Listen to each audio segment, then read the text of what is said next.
kami dari kelompok 1 akan membahas materi mengenai konsep teori graf. Sebelumnya, kami akan memperkenalkan diri terlebih dahulu. Saya Ima Sudia sebagai penyaji 1, Afida Septiani sebagai penyaji 2, Sekar Latifah Filiani sebagai penyaji 3, Rika Nur Hikmat sebagai penyaji 4, dan yang terakhir, Siti Hidun Sukiawati sebagai penyaji 5. Dalam konsep teori graf ini kami akan membahas 5 submateri. Yang pertama, definisi graf dan jenis-jenis graf. Yang kedua, terminologi graf.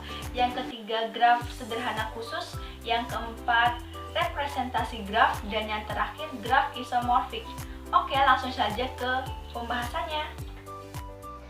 Yang pertama, kita akan membahas mengenai definisi graf. Suatu graf G didefinisikan sebagai pasangan himpunan yaitu V dan E, yang berarti V adalah himpunan tak kosong dari semua titik atau simpul-simpul atau vertices. V sama dengan V1, V2, sampai Vn.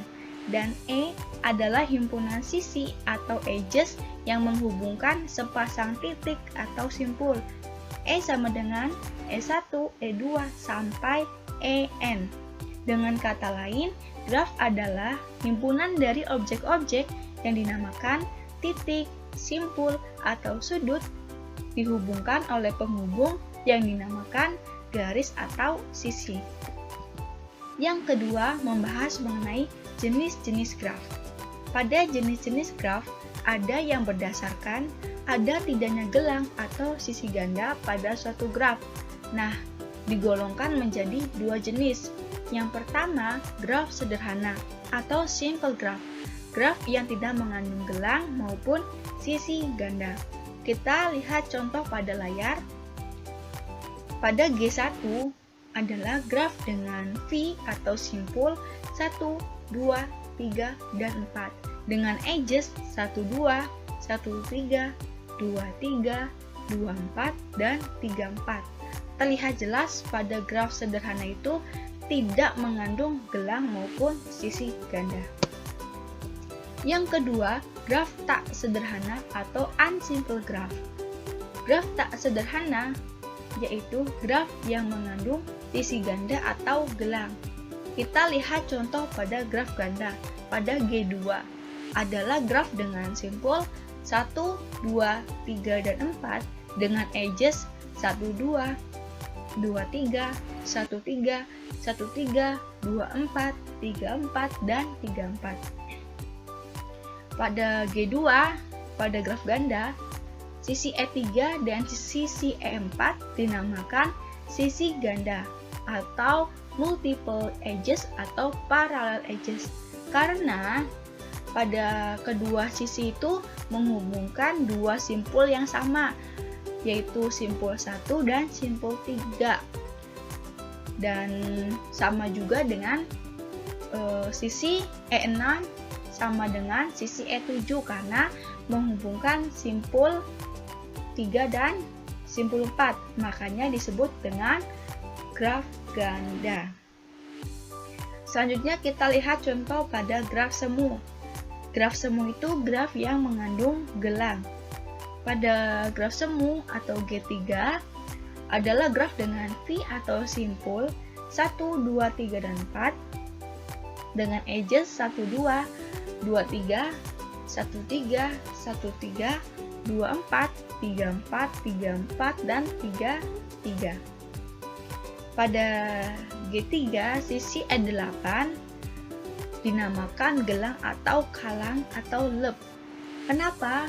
Karena kita berawal dari 3 dan berakhir juga pada simpul yang sama yaitu 3. Nah, makanya disebut dengan gelang. Kan itu kayak gelang ya bentuknya. Makanya ini disebut dengan graf semu. Selanjutnya mengenai jenis graf yang berdasarkan orientasi arah pada sisi.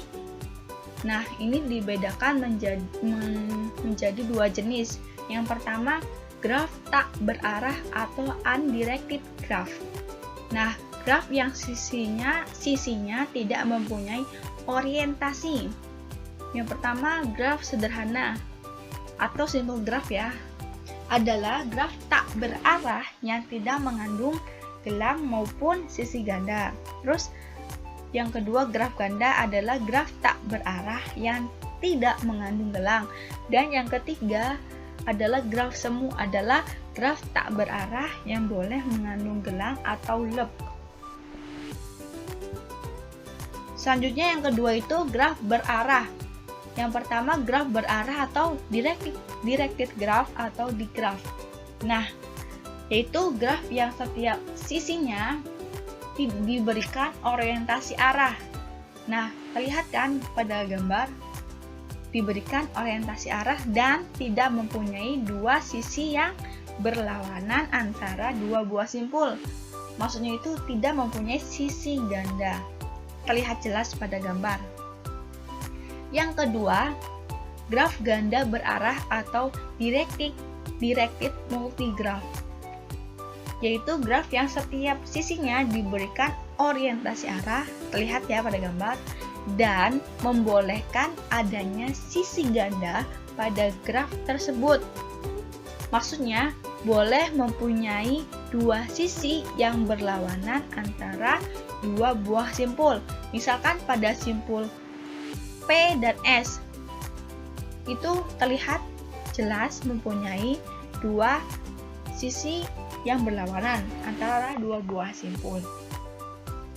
Nah, pada jenis-jenis graf kita bisa klasifikasikan berdasarkan jenis sisi.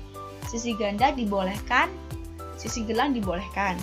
Yang pertama, graf sederhana, sisinya itu tak berarah dan tidak dibolehkan sisi ganda dan tidak dibolehkan sisi gelang. Yang kedua, graf ganda, sisinya tak berarah, dibolehkan sisi ganda dan tidak dibolehkan sisi gelang. Yang ketiga, graf semu, sisinya itu tak berarah, dibolehkan sisi ganda dan dibolehkan juga sisi gelang. Yang keempat, graf berarah, sisinya itu berarah, lalu tidak dibolehkan sisi ganda dan dibolehkan sisi gelang.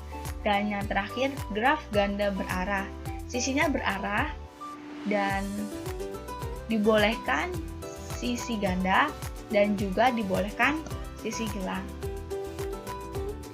Saya, Fida Septiani, akan melanjutkan pembahasan konsep teori graf mengenai terminologi graf. Untuk lebih jelasnya, mari kita perhatikan pembahasan berikut ini. Terminologi graf atau istilah-istilah dalam teori graf. Yang pertama, bertetangga atau hubungan antara suatu simpul dengan simpul lain. Artinya, dua buah simpul dikatakan bertetangga apabila keduanya terhubung secara langsung. Perhatikan graf G1, bahwa simpul 1 bertetangga dengan simpul 2 dan 3. Sesuai dengan definisi ketetanggaan, simpul 1 terhubung langsung dengan simpul 2 dan 3. Tetapi simpul 1 tidak bertetangga dengan simpul 4 karena simpul 1 tidak terhubung secara langsung dengan simpul 4. Selanjutnya, bersisian atau insidensi dalam graf. Artinya, suatu sisi memiliki hubungan dengan simpul.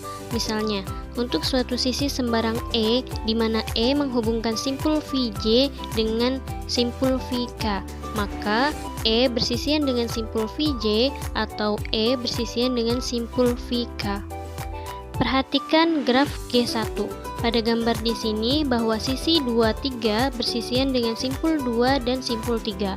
Lalu sisi 2, 4 bersisian dengan simpul 2 dan simpul 4. Akan tetapi sisi 1, 2 tidak bersisian dengan simpul 4. Begitu juga pada graf 2.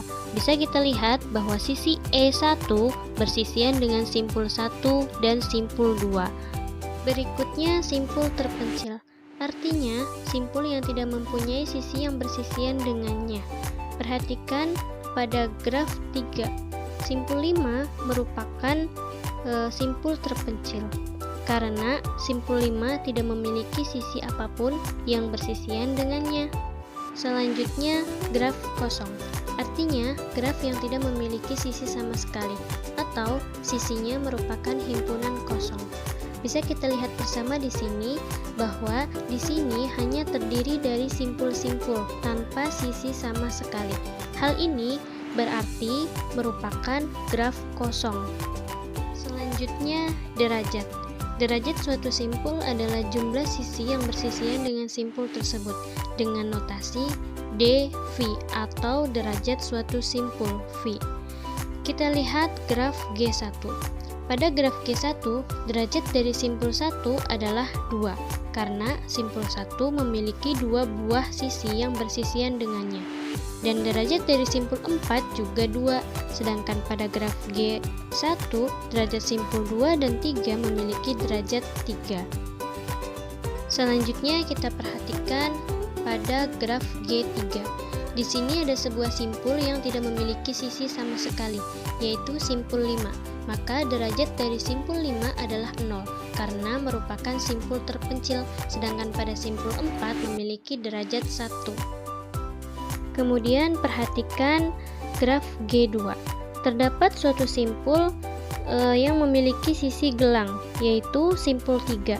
Sisi gelang pada suatu simpul dihitung menimbulkan derajat tambahan sebanyak 2, karena pada sisi gelang simpul tersebut terhubung dengan dirinya sendiri.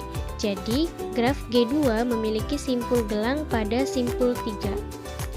Nah, di sini derajat simpul 3 adalah 4. Karena sisi-sisi yang menghubungkan simpul 3 adalah sisi E3, E4, dan E5. Nah, E5 ini dihitung memiliki tambahan derajat sejumlah 2, sehingga simpul 3 pada G2 memiliki derajat 4. Sedangkan pada simpul 1 di G2 memiliki derajat 3, yaitu sisi E2, E1, dan E3. Selanjutnya bahwa pada derajat simpul graf berarah dibagi menjadi 2, yaitu derajat masuk dan derajat keluar. Derajat masuk disimbolkan dengan D-in dan derajat keluar disimbolkan dengan D-out. Coba kita perhatikan graf G4 pada slide di sini. Pada simpul 1 terdapat 2 buah sisi yang menuju simpul 1. Jadi, derajat masuk atau D-in pada simpul 1 adalah 2. Sedangkan dari simpul 1 terdapat 1 buah sisi yang keluar menuju simpul 2. Maka derajat keluar atau D-out dari simpul 1 adalah 1. Kita beralih ke simpul 2. Bahwa terdapat 2 buah sisi yang menuju simpul 2. Jadi, derajat masuk atau D-in pada simpul 2 adalah 2. Nah, sedangkan dari simpul 2 terdapat 3 buah sisi yang keluar menuju simpul 1, simpul 3, dan simpul 4. Maka, derajat keluar atau D-out dari simpul 2 adalah 3. Nah, sedangkan pada simpul 4 terdapat 1 buah sisi yang menuju simpul 4. Jadi, derajat masuk atau D-in pada simpul 4 adalah 1. Dan D-out atau derajat keluar pada simpul 4 sama dengan 2. Selanjutnya mengenai lemma jabat tangan. Bahwa jumlah derajat semua simpul pada suatu graf adalah genap, yaitu 2 kali jumlah sisi pada graf tersebut. Jadi, total derajat dari suatu graf pasti akan sebanyak 2 kali banyaknya sisi dalam graf tersebut. Inilah mengapa lemma jabat tangan muncul dalam teori graf, karena banyaknya total derajat dalam suatu graf adalah 2 kali banyaknya sisi di graf tersebut.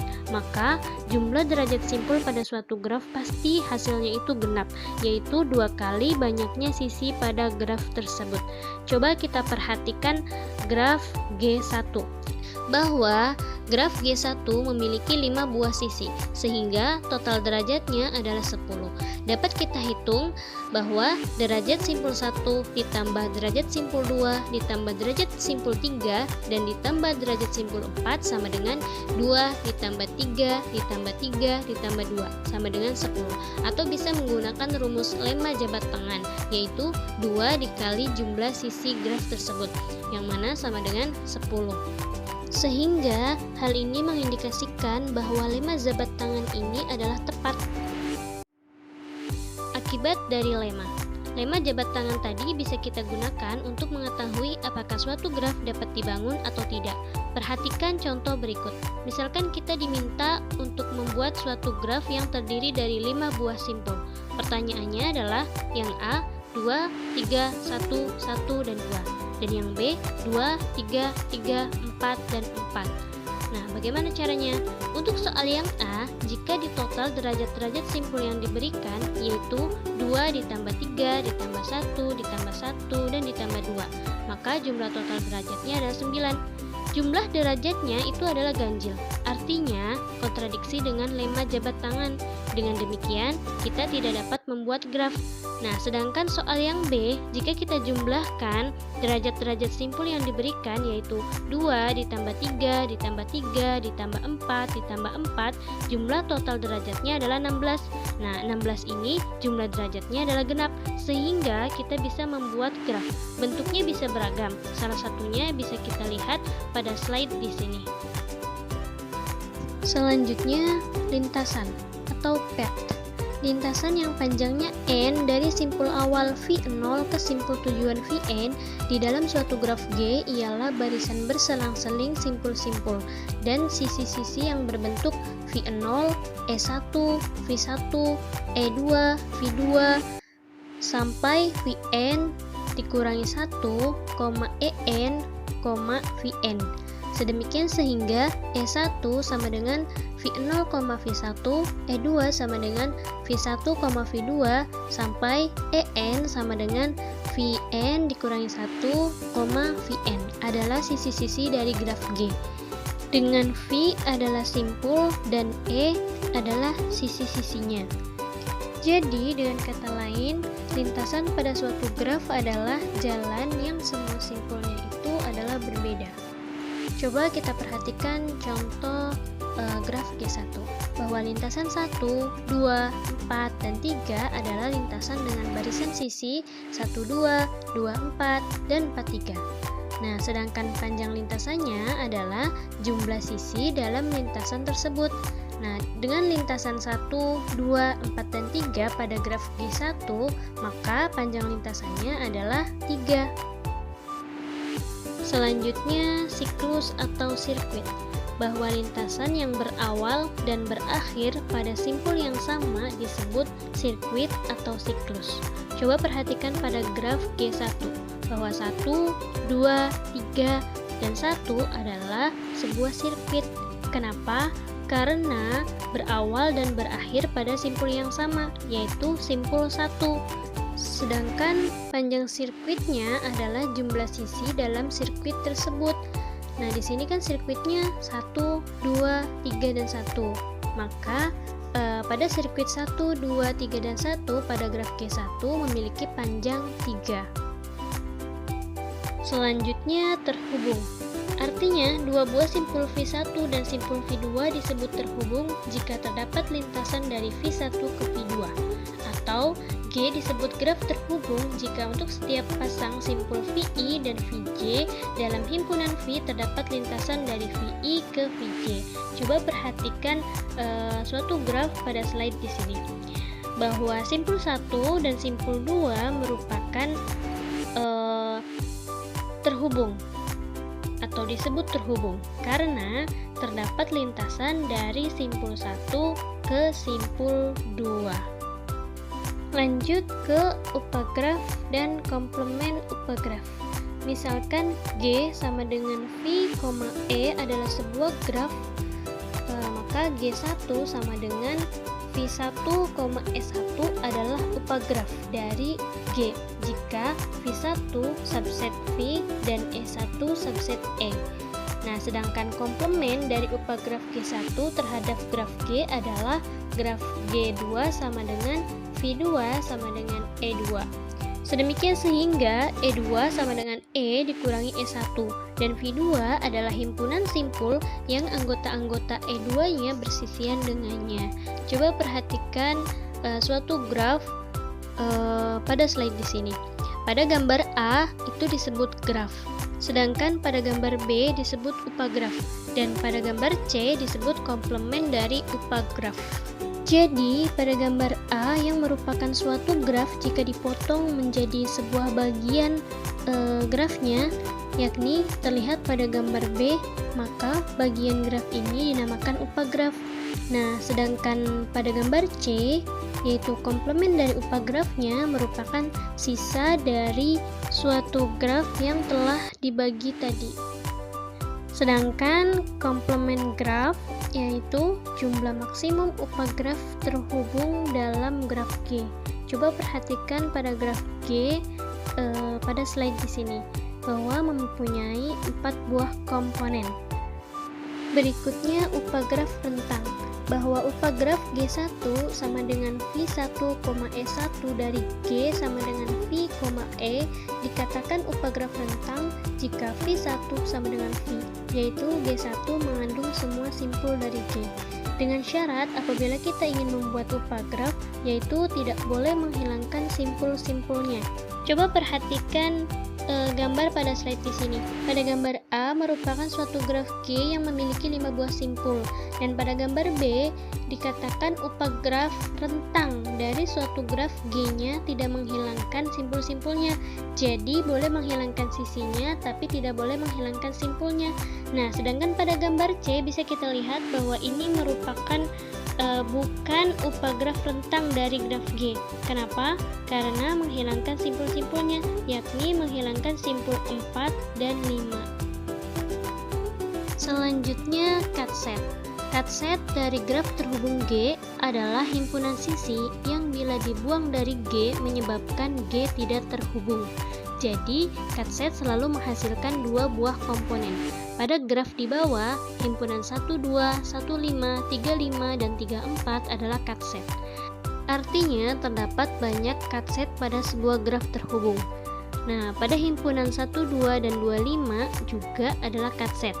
Himpunan 1, 3, 1, 5, dan 1, 2 adalah cutset, dan himpunan 2, 6 juga merupakan cutset.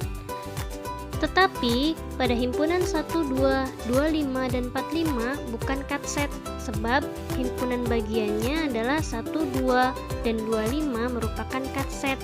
Coba perhatikan pada gambar di sini. Pada gambar A ini merupakan suatu graf, dan pada gambar B merupakan cutset dari suatu graf tersebut, yakni memiliki atau menghasilkan 2 buah komponen. Yang terakhir, graf berbobot. Artinya, graf yang setiap sisinya diberi sebuah harga atau bobot ataupun nilai. Contoh sederhananya, apabila kita membuat suatu graf untuk mengidentifikasi suatu jarak, maka yang menjadi bobot atau nilainya adalah jarak dari suatu tempat ke tempat lain, dan satuannya itu bisa kilometer ataupun meter.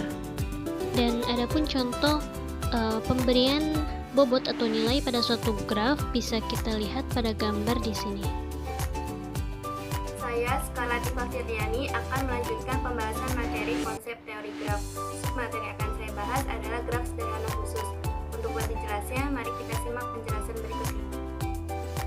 Graf sederhana khusus. Beberapa graf sederhana khusus diantaranya yang pertama adalah graf lengkap atau complete graph. Graf lengkap ialah graf sederhana yang setiap simpulnya mempunyai sisi ke semua simpul lainnya. Berarti graf lengkap adalah graf yang tidak memiliki sisi ganda ataupun gelang, karena graf lengkap ialah graf sederhana. Kemudian graf lengkap dengan n buah simpul dilambangkan dengan Kn. Graf lengkap dengan simpul sama dengan 1 atau n sama dengan 1 dilambangkan dengan K1. Graf lengkap dengan simpul sama dengan 2 dilambangkan K2. Graf lengkap dengan simpul sama dengan 3 dilambangkan K3. Graf lengkap dengan simpul sama dengan 4 dilambangkan K4. Graf lengkap dengan simpul sama dengan 5 dilambangkan K5.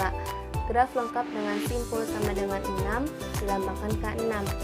Kemudian setiap simpul Kn berderajat n-1.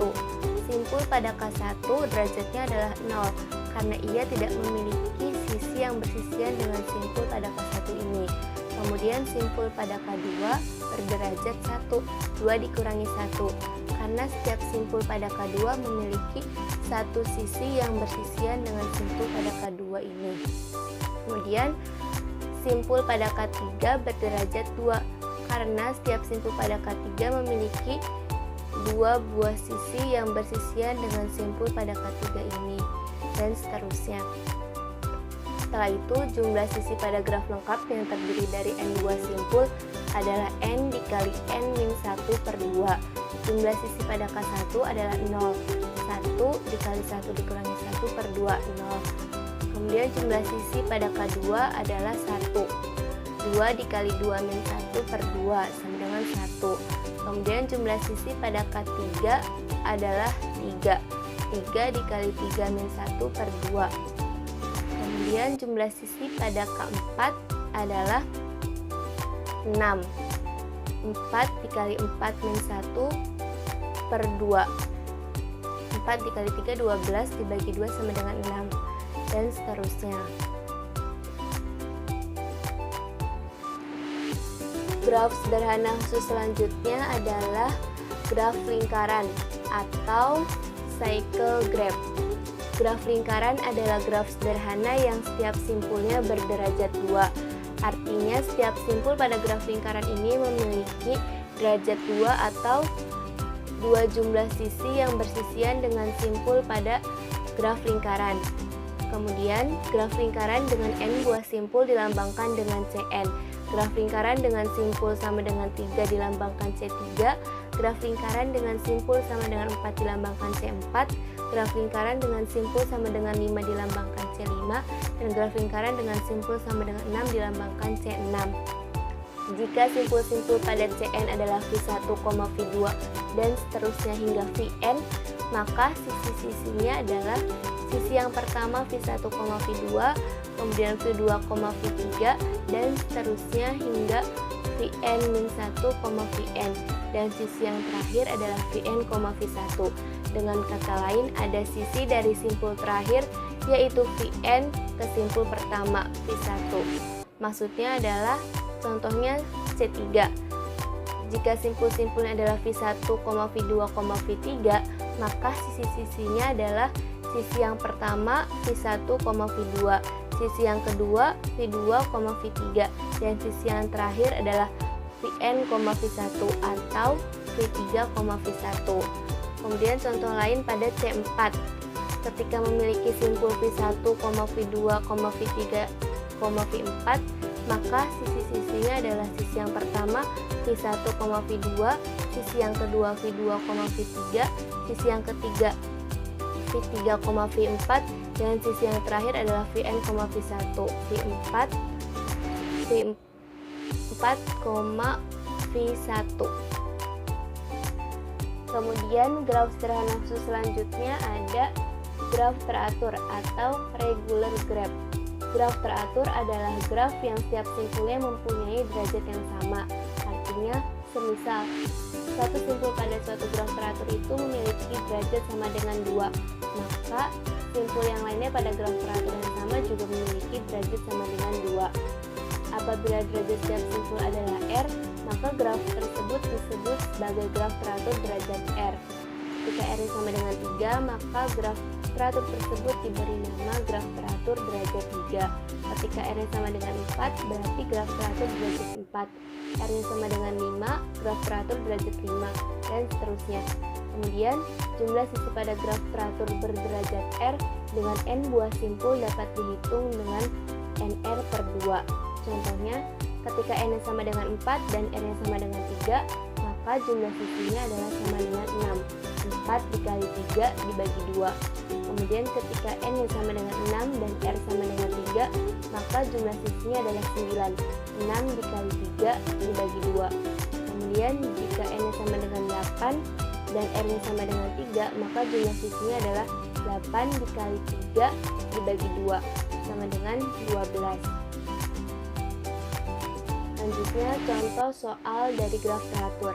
Berapa jumlah maksimum dan jumlah minimum simpul pada graf sederhana yang mempunyai 16 buah sisi dan tiap simpul berderajat sama dan tiap simpul berderajat lebih besar sama dengan 4. Langkah untuk mencari jawaban yang pertama adalah pada soal yang tadi itu terdapat kata tiap simpul berderajat sama.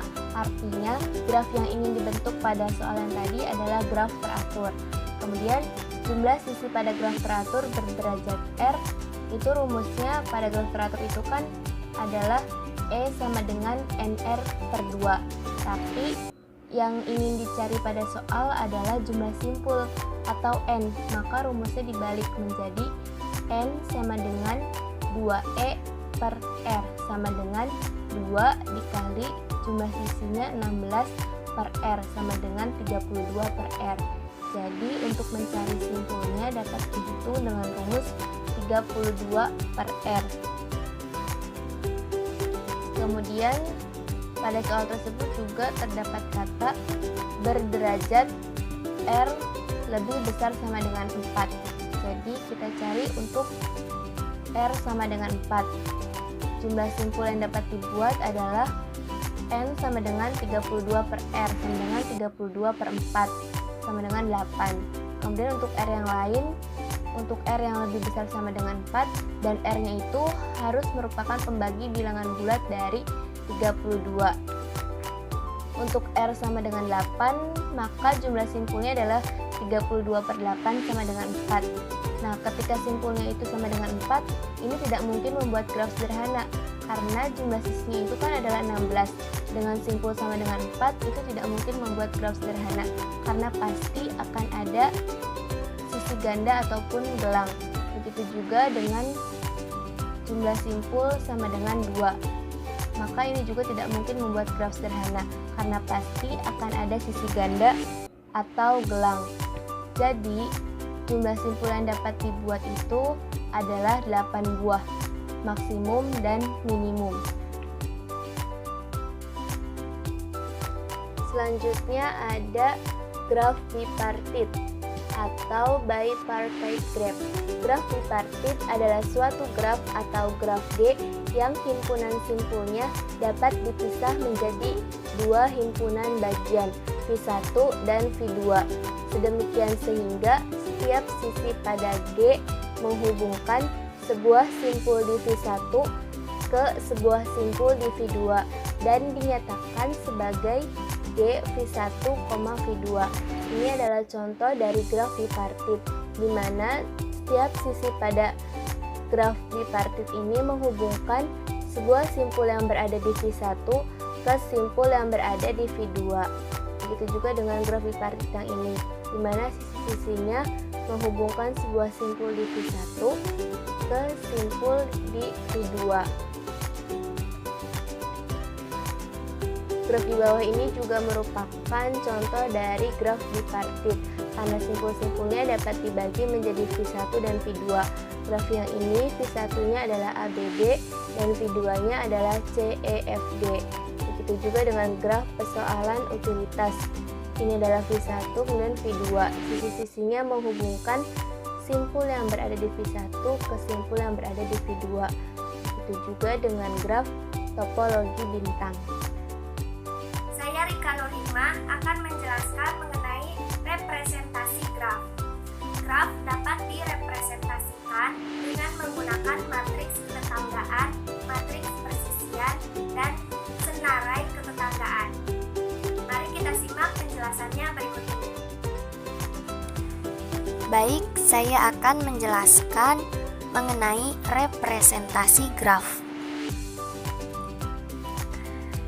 Graf dapat direpresentasikan dengan menggunakan matriks ketetanggaan atau adjacency matrix. Dengan elemen AIJ sama dengan 1 jika simpul I dan J bertetangga. dan AIJ sama dengan 0 jika simpul I dan J tidak bertetangga. Nah, langsung saja kepada contoh. Jika ada graf seperti ini, maka kita bisa membuat matriks dengan ukuran vertex atau simpul jumlah vertex dikali dengan jumlah vertex. Nah, di sini vertexnya itu ada 4. Jadi kita bisa membuat matriks dengan ordo 4 kali 4. Nah, untuk elemen-elemennya ini merupakan ada atau tidaknya edges atau sisi yang menghubungkan antar vertex. Misalkan 1 dengan 1. Nah, karena tidak ada vertex yang bertetanggaan, maka di sini 0. Kemudian 1 dengan 2, kita lihat 1 dengan 2 bertetanggaan. Jadi ditulis di sini 1. Atau gampangnya seperti ini. Vertex 1 kita lihat bertetanggaan dengan siapa saja. Vertex 1 ini bertetanggaan dengan 2 dan 3. Maka kita tulis di sini 1 dan di sini 1 dan sisanya 0. Kemudian vertex 2 itu bertetanggaan dengan 1, 3 dan 4. Kita tinggal tulis di sini 1, di sini 1 dan di sini 1. Begitupun seterusnya. Nah, karena graf ini merupakan graf tidak berarah, maka isi matriks atau elemen-elemennya itu akan simetris. Nah, terlihat di sini kan simetris. Kemudian kita lihat contoh yang kedua, yang B. Di sini juga grafnya merupakan graf tidak berarah. Nah, untuk vertex 1 ini bertetanggaan dengan 2 dan 3. Maka kita tulis di sini 1 dan di sini 1. Sisanya 0. Kemudian vertex 2 bertetanggaan dengan 1 dan 3. Kita tulis di sini 1, di sini 1. Sisanya 0. Kemudian vertex 3 bertetanggaan dengan 1, 2 dan 4. Vertex 4 itu bertetanggaan dengan 3. Sedangkan vertex 5 ini tidak memiliki tetangga. Jadi elemennya 0 semua.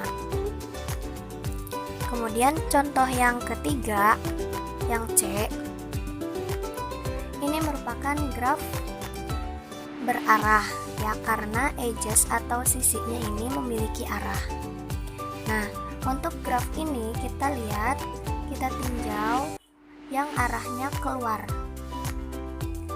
Jadi vertex 1 dengan vertex 1 kan 0 ya. Kemudian vertex 1 dan 2 ini memiliki tetangga ya, berketetanggaan. Jadi kita tulis di sini 1. Kemudian vertex 1 dengan 3 tidak ada ya, karena di sini edgesnya ini tidak mengarah ke vertex 3. Jadi 0. Begitupun seterusnya.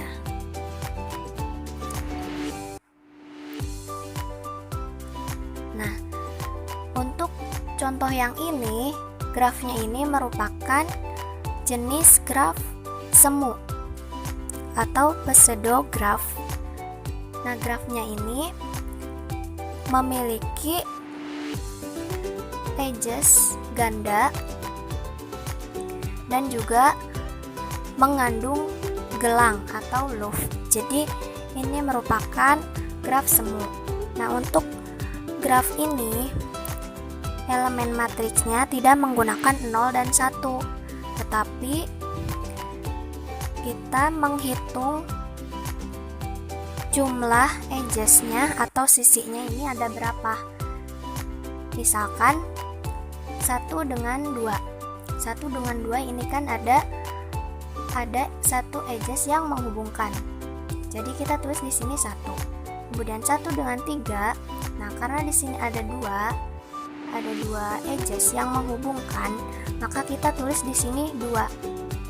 Jadi jika tidak ada edges atau sisi yang menghubungkan, maka tulis 0. Kemudian jika ada, kita hitung edgesnya ada berapa atau sisinya ada berapa. Nah, kita tuliskan.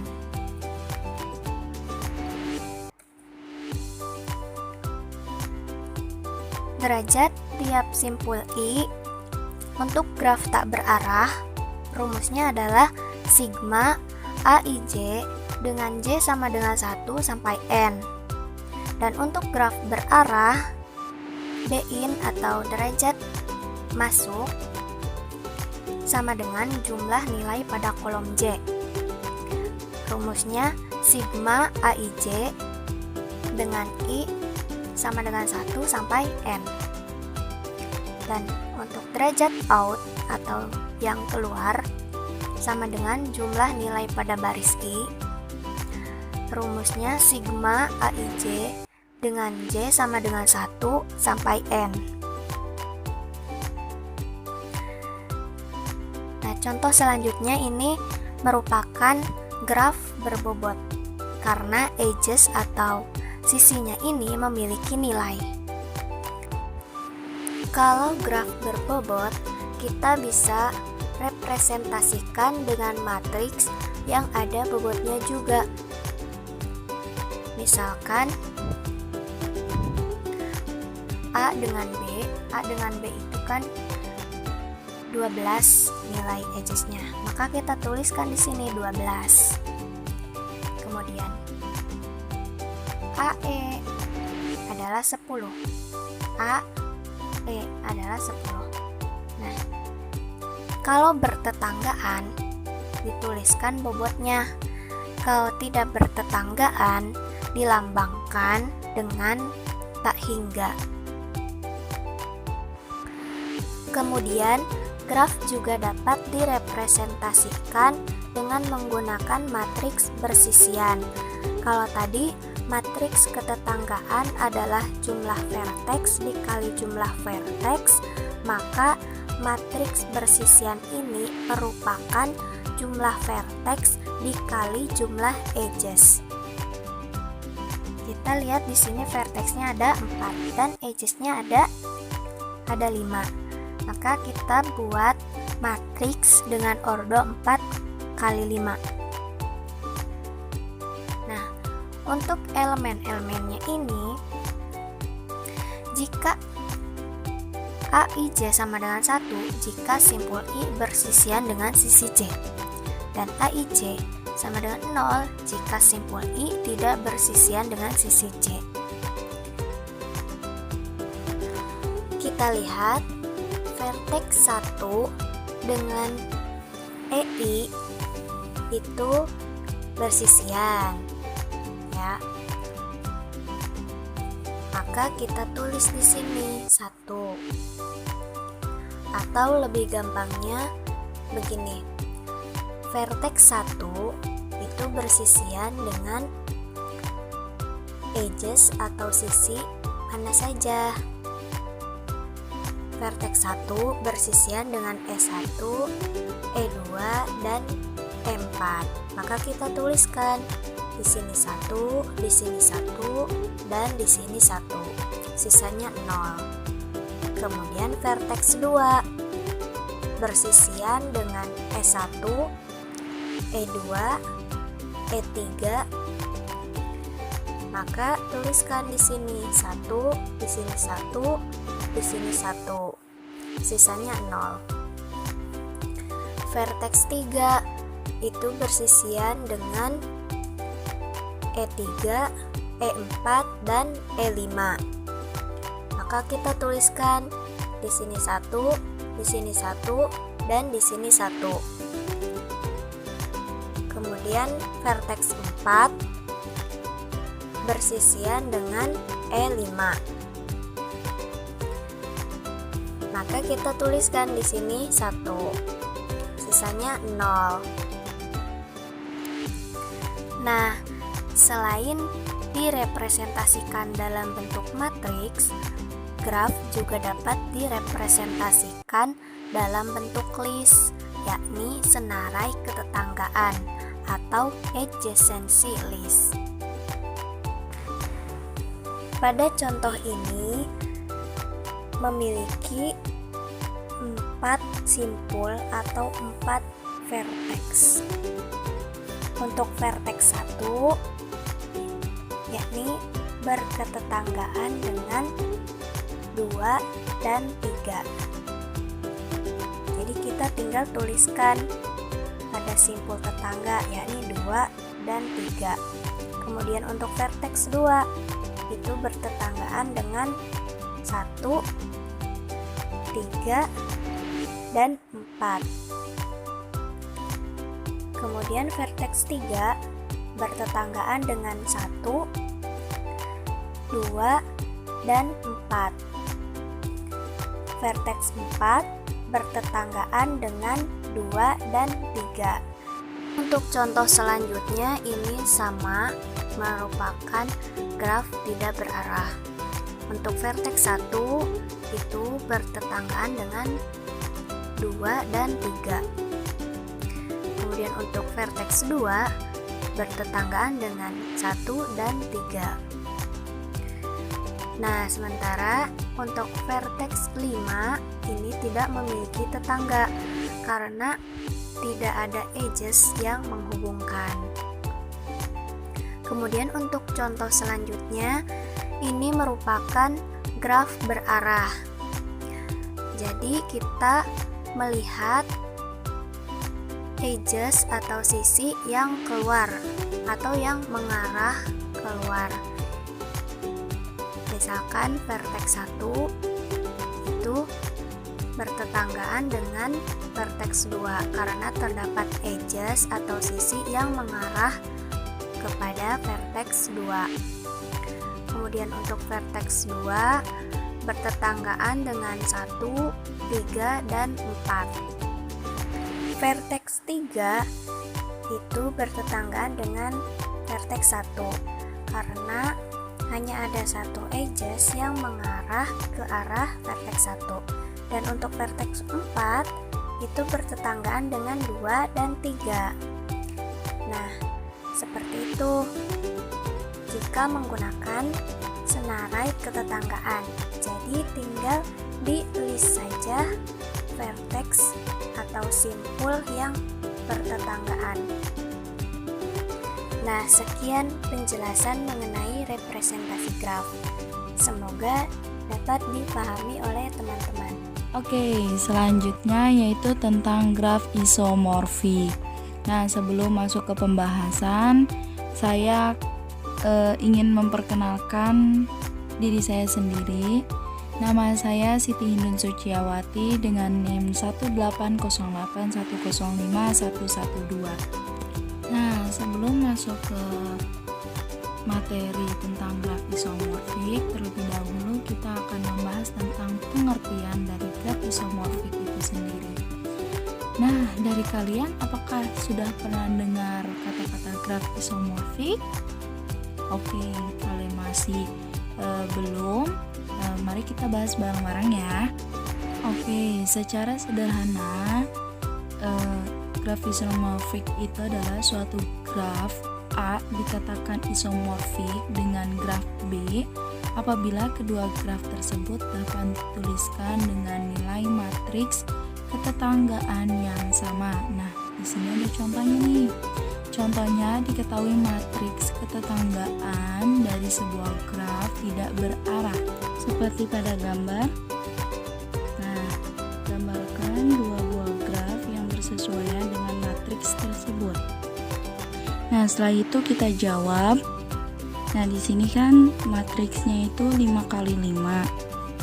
Nah, berarti ada 5 simpul, yaitu kita beri nama simpulnya simpul 1, 2, 3, 4, dan 5.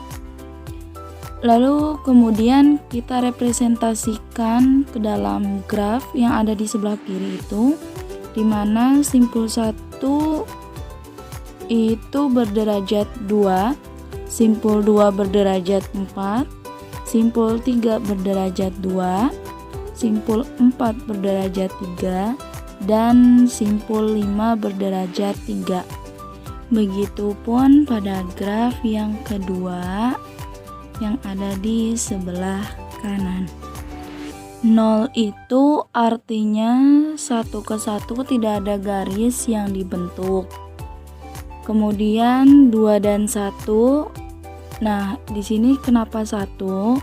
Karena ada garis yang dibentuk. Begitupun 1 dan 2 dan seterusnya sampai 5 ke 5. Nah, dari gambar ini kita dapat menyimpulkan bahwa dua buah graf yang sama, hanya penggambaran secara geometri itu berbeda. Ya, ini terlihat jelas bentuknya yang berbeda, tetapi itu isomorfik.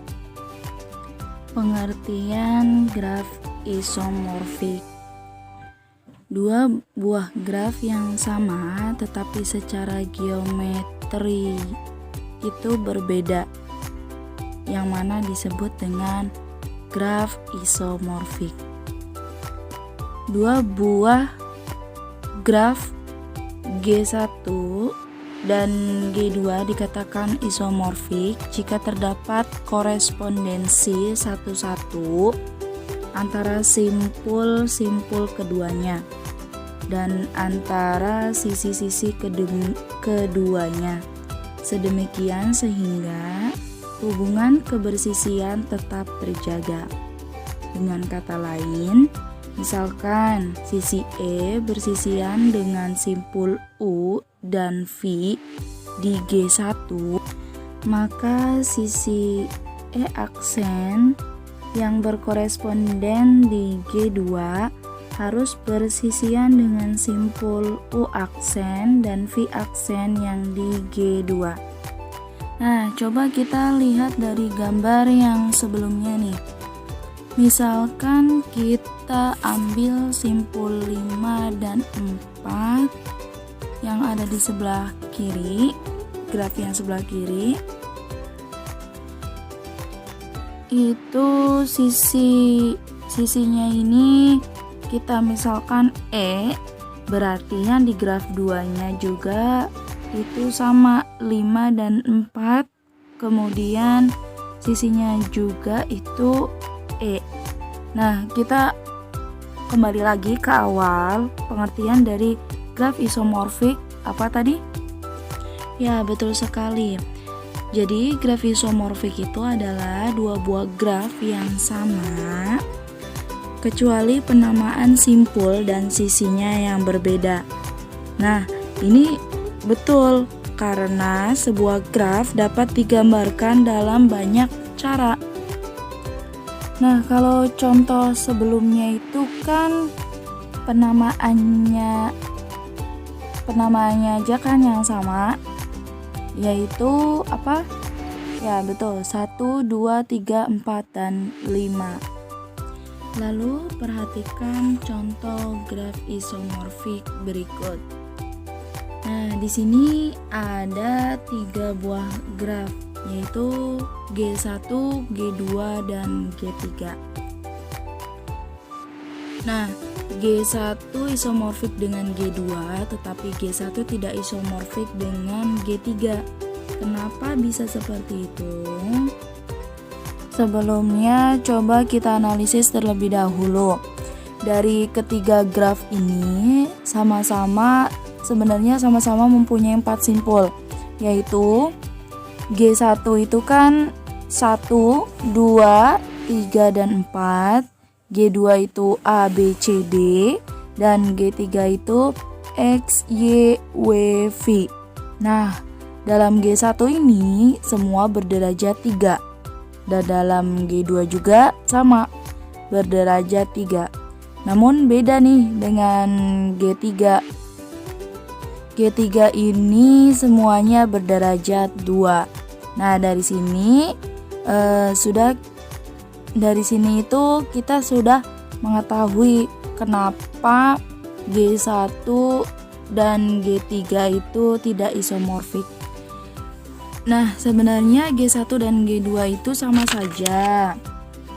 Coba kita misalkan kita itu sedang bermain karet. Nah, bagian tengah itu misalkan karetnya. Pada G1 posisi karetnya itu sudah ditarik, sedangkan pada G2 posisi karetnya tidak ditarik. Jadi dapat kita simpulkan G1 itu isomorfik dengan G2, tetapi G1 tidak isomorfik dengan G3. Nah, selanjutnya diberikan dua buah graf G1 dan G2, di mana G1 dan G2 ini isomorfik. Nah, kenapa bisa begitu? Coba kita gambarkan isomorfik ketetangganya terlebih dahulu. Nah, untuk G1 simpulnya kita beri nama A, B, C, D, E. Nah, A ke A itu kenapa 0 di situ? Karena dari A ke A tidak ada garis yang dibentuk. Lalu kenapa A ke B itu 1? Karena dari A ke B itu membentuk garis. Begitupun B ke A. Lalu C ke A itu kan membentuk garis, berarti 1. Lalu D ke A 1 dan D ke E 1. Kemudian E ke A itu 0. Kenapa? Karena tidak membentuk garis.